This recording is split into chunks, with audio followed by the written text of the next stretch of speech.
Welcome back to American Decides. It's great to have you with us. Kari Lake ran unsuccessfully for governor of Arizona, unsuccessfully for United States Senate in Arizona.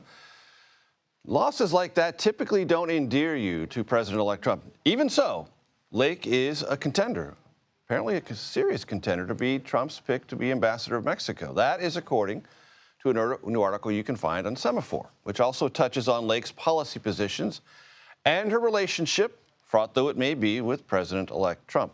Its writer, Shelby Talcott, joins us now. She is a politics reporter at Semafor. Also with us, Laura Davison, politics editor for Bloomberg. All right, we're going to get to Kari Lake in a minute, I promise, but shameless self-promotion for CBS News, because moments ago, our newly minted CBS News reporter Jennifer Jacobs and Finn Gomez reported as such. President-elect Trump is considering Kimberly Guilfoyle to be ambassador to Greece. That would be a semi-family member, dating for some long period of time, Don Jr.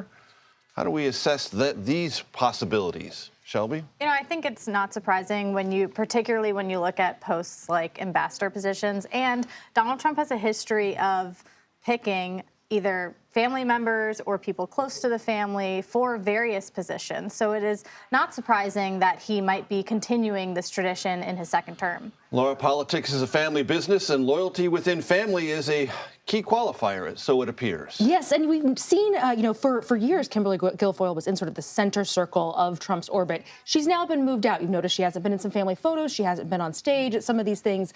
So this is a way to sort of have her within the administration, but just an ocean away, and Greece is an attractive place to go. No doubt. Kari Lake, how serious is this based on your reporting, Shelby? Because I hear different things, that she can't get her phone calls returned, or at least initially. Maybe she can now. Where are things? Yeah, I'm told that she is a top contender, and that does not mean that she is ultimately going to get picked, right? Especially with Donald Trump, nothing is official until he announces this. That there have been situations during this transition where he has actually asked one person, and then there have been phone calls made and another person has been picked. So nothing is official until he announces it. But she is a serious contender. Donald Trump has liked how strong of an ally she's been, despite the fact that she has repeatedly lost some of these statewide races. And he also likes that she echoes his staunch immigration beliefs. And so that is a big factor in these conversations.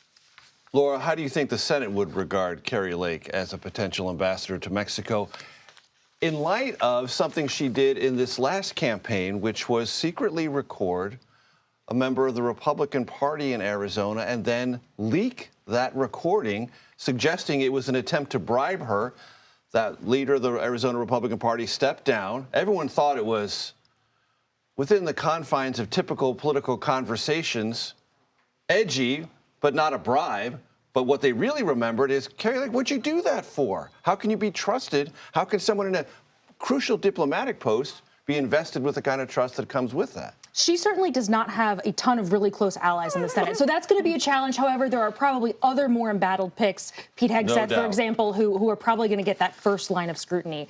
Also important to remember that the ambassadorship to Mexico, that's not going to be a really just fun, happy-go-lucky job. There are tariffs to consider. There's, all the things that Trump has proposed to do with Mexico. That's going to be a real tough job. And so just finding someone at all who wants to take that may be a bit of a challenge. And, having someone who's a firebrand like Kari Lake may be helpful in that. And Shelby, digging down a little bit more on the Kari Lake thing, the ambassador to Mexico is going to be overshadowed by the president, by Tom Homan, by Stephen Miller, by Kristi Noem. They're going to be like fifth in charge of this policy and all the implications vis-a-vis Mexico. And so there is an argument to be made that, especially in a Donald Trump presidency in which he plans to focus aggressively on immigration, that perhaps there will be a number of other people who will be taking priority on some of these issues. And so then maybe this is a less serious post than it would normally be. But I still think, of course, if Kari Lake or whoever ultimately ends up getting tapped as ambassador to Mexico, they're still going to be in the mix in those conversations. It just might be that